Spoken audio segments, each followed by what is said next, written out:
I'm going to be 100% honest with you. I forget how gay-looking I am. I forget, and then something will happen. Like, the other night, I was walking around New York City, where I live, and I saw this guy leaving an office building, and he saw me, and he just goes, "Good Lord."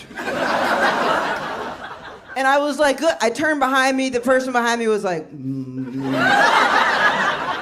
And I just got this premonition, because he didn't say it in a mean way. I was like, I bet this guy just got done with like a brutal 15-hour gender diversity training where he was getting grilled all day, and he passed by like half a point, and then he goes to leave, and I'm the first person he runs into, and I look like a little HR booby trap, like, hey, yeah, what's up, buddy? I'm the final level. HR sent me in to see if you can graduate. Let's go!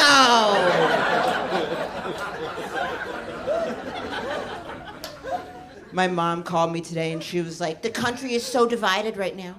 So divided. I think it's critical with comedy. You talk about something everyone can relate to, something that transcends race and class and gender and will bring Americans together around a unifying topic. And I was like, oh my God, yeah, do you have any suggestions? And she goes, something everyone can get behind, like the fact that your father is an asshole, okay? He's an asshole. My dad's not an asshole. He's very conservative, but he tries, and I appreciate that. Like, this is one of my favorite things he does. Okay, he calls me every time he thinks he sees a gay person. Thinks he sees. He did it the other day from the supermarket. He's like, honey, I'm in the frozen food section. I think I see a lesbian. And I was like, that's great, Dad. Leave her alone, whatever. Back away. It's like he's a bird watcher, but for gay people. That's what it feels like. Now I'm worried that he's walking around the supermarket doing some weird lesbian bird call, just going by this woman like, Subaru, Subaru, Subaru, Subaru. I'm pretty good at this. Put out some hummus in aisle 6. I'm gonna get her. He always asks, my dad, every time he sees a gay couple, he'll go, who's the man one? Who's the man one? He'll even do it if it's two men. He'll go, who's the man one with those men? And I had to take him aside. I was like, hey, you gotta stop doing that. And he goes, 'cause it's not PC. And I was like, well, take that out of it. At least like 6 out of 10 times, it's visually obvious, okay? Like, it's two men. One of them's in a sundress. Who don't you think, all right? I know it's wrong, but sometimes I like to say I'm the man one. I think we can deconstruct these things to reconstruct them. And I like to say it for fun. I go, I'm the man one. Like, every time I take out the trash, man one. Every time I kill a bug, pow, man one. Every time I avoid conflict, man one, man one, man one. And women ones hate it. When you call yourself the man one, woo! The first time my girlfriend heard me call myself the man one, she went, ugh, you sound obnoxious and ignorant and like you don't even know what you're talking about. And I was like, yeah, see? I'm the man. That's what I said. See, you women ones, you just talk. You don't listen. That's the problem. Unbelievable. Someone tried to set me up with another man one once, and I'm embarrassed how I reacted. I flipped out. I was like, you think I'd be into something like that? You can't do that. That's wrong. I sounded like a conservative senator from Texas. I was like, two man ones? No. You listen to me. It has to be one man one with one woman one, like in the Bible. That's how it has to be. What is happening to the American family? There's no structure, no balance of energy. My girlfriend's family is so different from mine. My girlfriend's family is Mexican and Italian. Everything is a celebration. They all get together and they do things like they have a family game night on Tuesdays. My family is German and very uptight. My girlfriend was like, well, like, what kind of games did you guys play on family game night? And I was like, psychological, okay? Mental games all year round. You guys are playing Monopoly. I was trying to figure out if my uncle was really my father. I don't know. My mom's uptight. This is how uptight my mom is. Okay, one time in high school, I came home. I was like, I can't take it. I'm going to kill myself. And my mom goes, not in the house. Okay. Not in the house. I have book club. In the house, not in the house. And then because I said that, I had to go to this weird inpatient rehab center. I'm in there for threatening to kill myself. I had a roommate who was in there for threatening to kill somebody else. I was like, are they trying to speed up the process? Like, who is this lazy admissions person? Like, mutual interest, match him up, match him up. She had threatened to kill someone, and she had something called multiple personality disorder, which I wanted to be sensitive to, but I didn't know how. So every night I'd just be in bed like, good night, everybody. I don't know if this is the right thing to say. My dad was obsessed with trying to figure out how many personalities she had to. He goes, aren't you curious what you're working with? This is his big plan. He goes, how about you put out a bowl of candy and you tell her? Everybody takes one piece. I'm like, pretty clever, right? I thought it was pretty good. My uncle is special needs, and my friend asked me if my uncle was legally special needs. And that tripped me up, because I was like, well, I mean, he's not illegally special needs. I never thought about it, but I'm so neurotic, I started thinking, like, what if he's faking it? What if he figured out at a young age that life is really hard, so he just pretended he didn't understand, and now he kind of gets to do what he wants. Like, if you ask him something he doesn't want to answer, he just walks off. That's amazing. Imagine that power. Someone's like, hey, I just took up CrossFit. Do you want it? Walk off. Exit. Get out. So I was asking my mom, I was like, hey, I'm just curious, like, how do we know he was legally special needs? What's that line? And my mom's like, we knew when he passed a test, okay? And I was like, you mean when he failed the test? That's kind of condescending to say pass the test. No one takes a test, gets diagnosed as being legally special needs, and then is like, fucking nailed it, okay? I don't know how other people did, but I killed that. I got my own parking spot, so... Thank God he passed it, though, because wouldn't this be worse? Like, imagine going in and getting tested to see if you're special needs, and then you're not. But you have to live your whole life knowing your own parents thought you were. Woo! That's brutal. You got to deal with the doctor coming out. Good news and bad news, okay? Good news, your child is not legally special needs. Bad news, I see why you brought him in here. Yeah. It's off by one question. I don't know. Start from scratch. Maybe a gluten allergy. I don't know. I started going to therapy. And in the middle of a session the other day, my therapist goes, Emma, look, it's imperative that you create a boundary with your mother around money. And I was like, I agree, but I should let you know she pays for you, so you might want to be careful how you're talking about your boss. I don't know. I could never be a therapist. I'm too much of a gossip. You're not allowed to talk about your clients with your other clients at all, but you're in with these people all day, back-to-back sessions. I'd be bursting at the seams. Someone would tell me something kind of juicy. They'd leave, next person would come in, I'd be like, close the door, close the door, close the door. Actually, you know what? Run out. Get a good look at them. You need context for this, okay? Woo! Then come back in, you sit in my chair, I'll pay you today. Does that work out? Because I can't. With these people, I gotta process this, it's too much. I told my therapist I was having comedy writer's block, and she goes, I can help. How about I tell you things from our sessions I think are funny?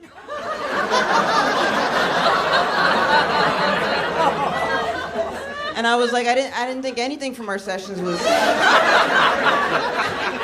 was funny. And then she took out another notebook, a separate. What was that? And I asked her for an example. I was curious, and she was like, okay, do you remember when you told me that your father cheated on your mother with the woman Carol, who was 4'11"? And then your mom just became fixated on figuring out whether or not Carol was legally a little person or not? I was like, that is kind of funny, actually. Yeah, if you don't mind, give me the rest of those notes, please. Thank you. Of all the things to recall, yeah, sure. I had told her that months ago, too. I was like, were you just sitting on this, waiting for the right moment to be like, by the way, that was a little funny. It was a little funny, little funny, little funny, little funny. I'm from Maine originally. I'm from a very small town in Maine. We had about 2,000 people in the whole town, so we only had one police officer, and his name's Scott, and he would be in town on Tuesdays and Thursdays, and people were still getting arrested even though Scott was posting his schedule and sticking to it. Not a good look for the town. And I used to talk about him, and I would use his real name, and then I got to film something for TV, and they were like, look, you got to change the name, otherwise you could get sued. So I changed the name from Scott to Dave. And then when it aired, I got like 200 messages from my hometown of 2,000 people being like, how could you forget Scott's name? How could you forget? He arrested you like 15 times. How could you forget Scott's name? Maine is the whitest state in the whole country, or Maine was the whitest state for a long time. And I told my girlfriend that, and she was like, okay, so what does that mean? Like, did you see a lot of racism growing up? And I was like, no.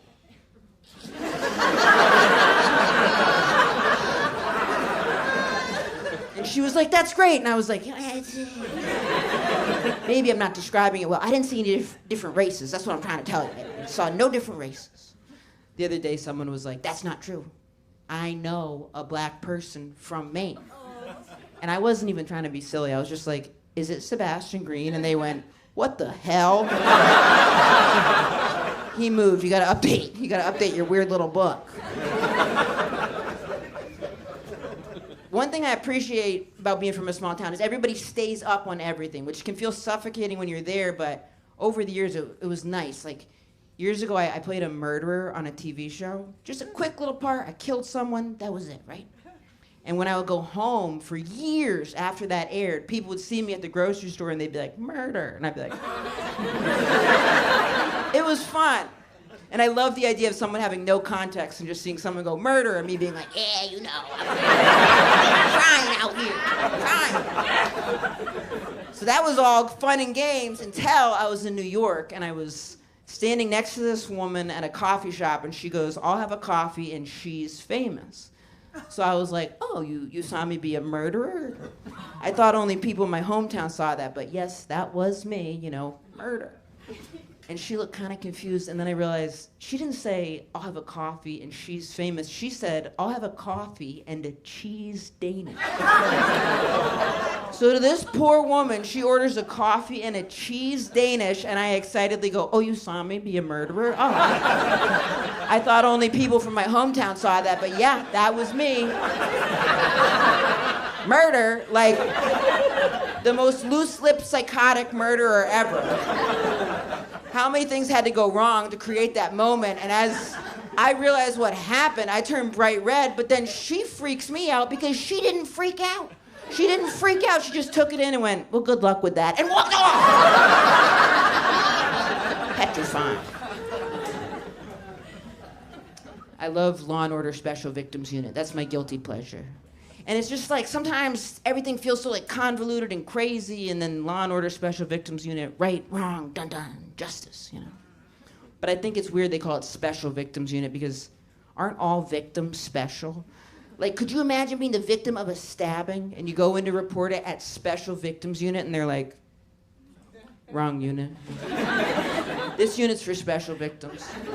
And you're like, well, I got stabbed by my neighbor. And they're like, all right, was it with his dick? No, down the hall. All right, bye. Get out of here. No semen, no service. You're not getting in. Bye. It's insane to me the executive producer of that show is named Dick Wolf, too. It's like, it's a sex crime show. And I didn't notice that for years. I feel like if a woman had the equivalent name, I would have noticed it much quicker. If I was watching and I was like, executive producer, Vulva Fox. I don't know about that. This is crazy. My sister got married not too long ago, and her and I... Oh, well, let me rephrase that. I was about to say we're not that close, but I just realized... So... My sister God bless her. God bless her. My sister got married, which is very exciting, and she had me be the maid of honor, which I was surprised about, right? So she has me be the maid of honor, and right away she's like, okay, and here's the deal. I want you to wear this dress. And I was like, oh, okay. It was a very floofy, over-the-top situation. And I was like, all right, well, like, walk me through it. Like, why? She goes, simple, it's the pictures. If you don't wear this dress, it will ruin the pictures. And I was like, okay, I hear you, but I just want you to know if I do wear this dress, it's also gonna ruin the pictures. I wanna manage expectations because if I wear this dress for you, I'm gonna be so uncomfortable that I'll be posing in these pictures even more masculine than normal, so I'll just be in these pictures posing like... I don't think that's what you want. So she goes, scratch the dress, and she ended up having me wear something called a romper, which is like, yeah, for romping in a field or whatever you do with it, I don't know. But it's a top connected to a bottom, so I thought it was called a onesie. So for like 4 months, I was going around like, my sister's making me wear a onesie at her wedding, and not one person was like, I think you've got that wrong. Not one. Everyone was like, I could see a onesie for you. So we got this onesie, and then she really wanted me to wear these high heels, and she kept showing me pictures of the high heels, and I was like, I can't do it, I can't. And then she snapped, and she goes, I don't know what to do, Emma. I'm so desperate to compromise with you. The other day at work, I Googled lesbian high heels. And I was like, what did you find? What popped up? And she just went, nothing popped up! Thank God I would have had to wear whatever it was. My mom was like, not even like a combat boot of sorts? Like, I don't know, or something combative? What does Rosie O'Donnell wear in these situations? My mom does this very, like, mom thing. I don't know if anyone else's mom does this. They must. She identifies herself whenever she leaves me a voice message. But we talk like 3 times a week, and she's my mom. Every message starts like this. She goes, hey, it's your mother. Like I would ever get a message from my own mother and be like, who is this? They're obsessed with me. I had to ask her, like, Mom, who do you think I'm talking to that would leave me a similar message to you?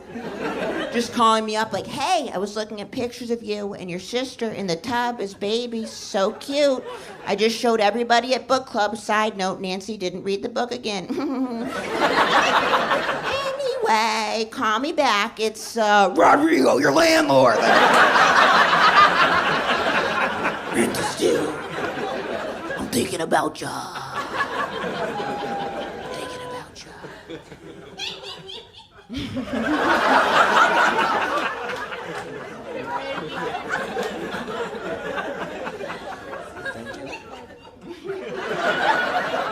Where did that come from?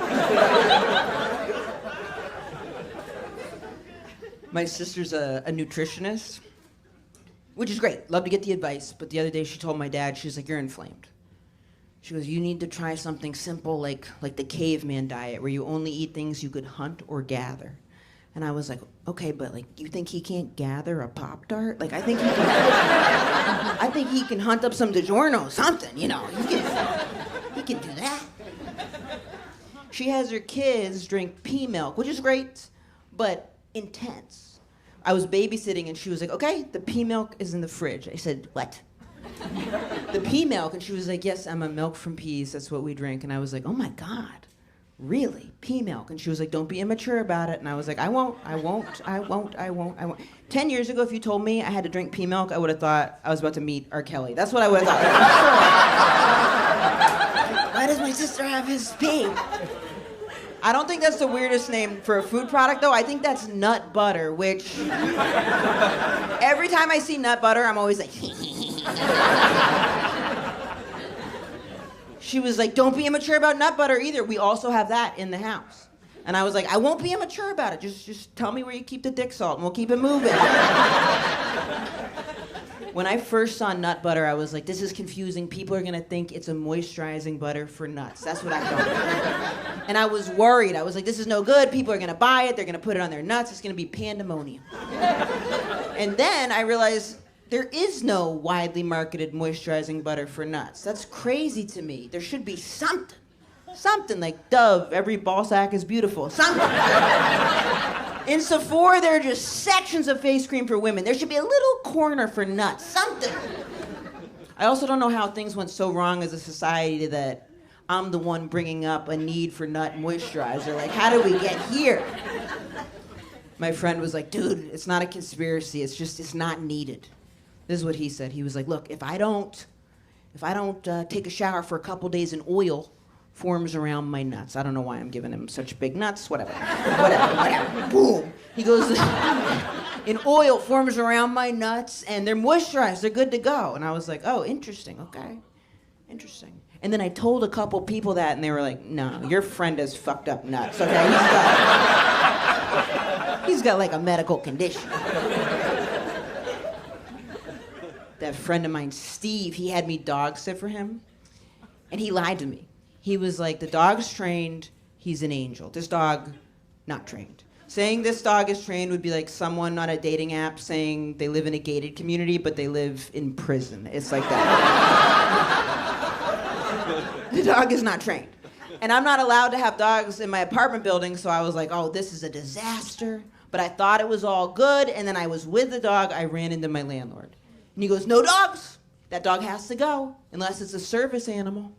And then I lied, and I shouldn't have done it, but I was like, it's a service animal. And then the second I said that, the dog started humping my leg. I'm panicking, but I kept lying. I was just like, and this is the service I need, okay? This is it. This is what balances me out. I'm just waiting for him to come so I can call my mom. I don't know, I'm sorry. Then I called my friend, and I was like, hey, what do you do when the dog's humping you? Because I didn't want to like sex shame the dog, you know? And he was like, kick him off. What did you do? And I was like, no, he's humping me still. Like, what is he going for it? He was like, did anyone see that? And I was like, yeah, quite a few people saw it.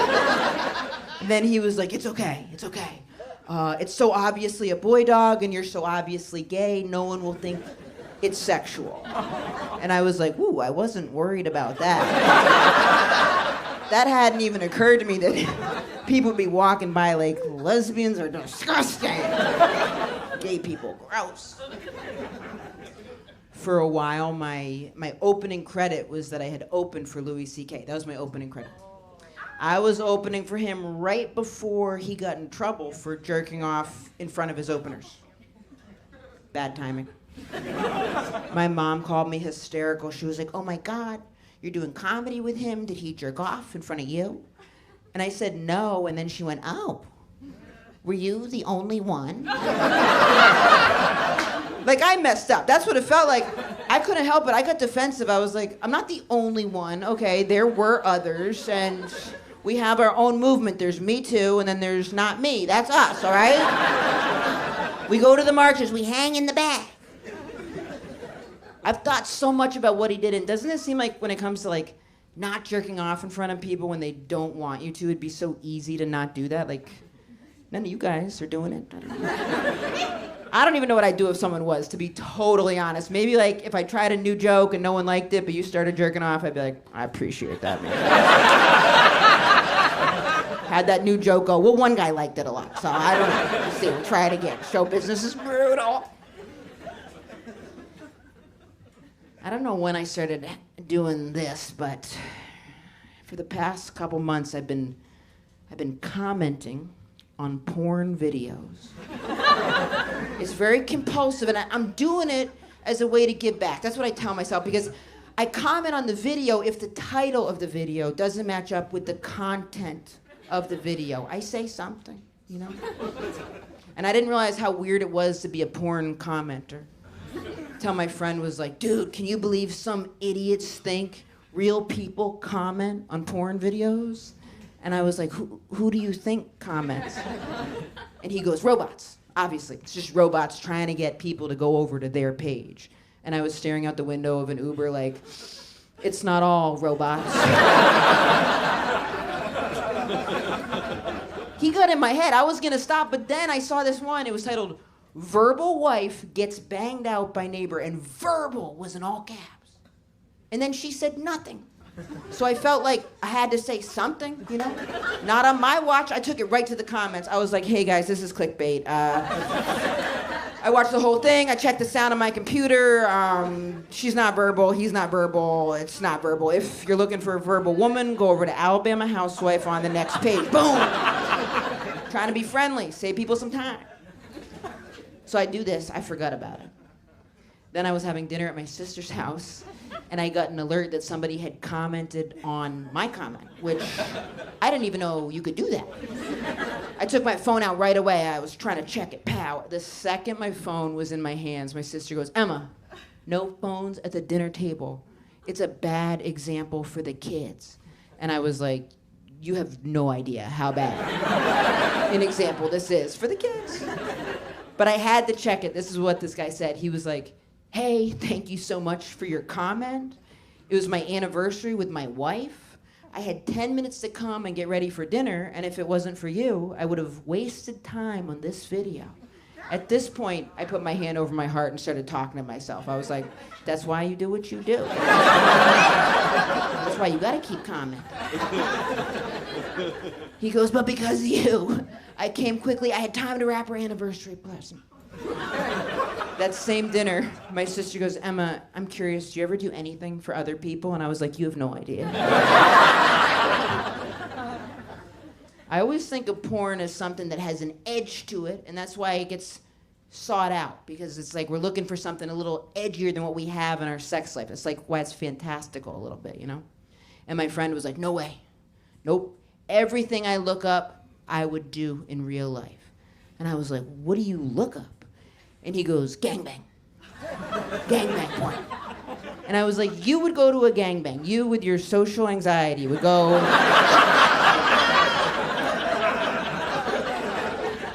Or like stuck porn. I don't know if you're familiar with that. It's like very popular. It's always got tons and tons of views. If you don't know what it is, stuck porn will be like, there'll be like an open window or open car door or an open laundry machine. Basically, something is open. And then someone sees that something is open and they stick their head through it. And they get stuck. And then someone sees that they're stuck and they're like, hey, are you stuck? Because now you're about to get fucked. That's it. That's the whole premise. So many views, and I refuse to believe there's millions of people walking around like, ooh, I hope somebody gets stuck today. Don't close that window. I've got a date later, please. I need this. I like talking about porn. I think it offers interesting insight into the human condition, like why we search out what we search out. I think it's fun. But I never wanted to talk about porn with my mother, and then I screwed up. I watched porn at her house. I was doing some commenting. I watched porn at her house. I forgot about it. On her computer, I watched porn on her computer. I wasn't thinking it was compulsive. I watched it. I kind of clocked how weird that was, and then I went to bed. And the next morning, my mom was like, hey, I think your sister was watching porn on my computer. I would think it was you, but it was straight porn, so it has to be your sister. And she hasn't been home in months, so she must have flown home, watched porn, and left. That is psychotic behavior. It's disturbing. And I was like, Mom, it wasn't her, that was me. And she was like, but it's straight porn, I'm confused. And I was like, yeah, porn's complicated, like I like to picture myself as the guy, like there's a lot going on. Porn is like, it's like kind of fantastical, we seek out things that have like an edge to it, She's not getting this at all. She's like, what, so what, and I was like, okay, like, I don't think people really want everything that these popular porn searches say that they want. Like, I don't think millions of people want to watch stuck porn. And she's like, and I was like, it's like, she's like, oh yeah, where they get stuck in the window? I know about that. Okay, you guys are great. Thank you very much. I appreciate it.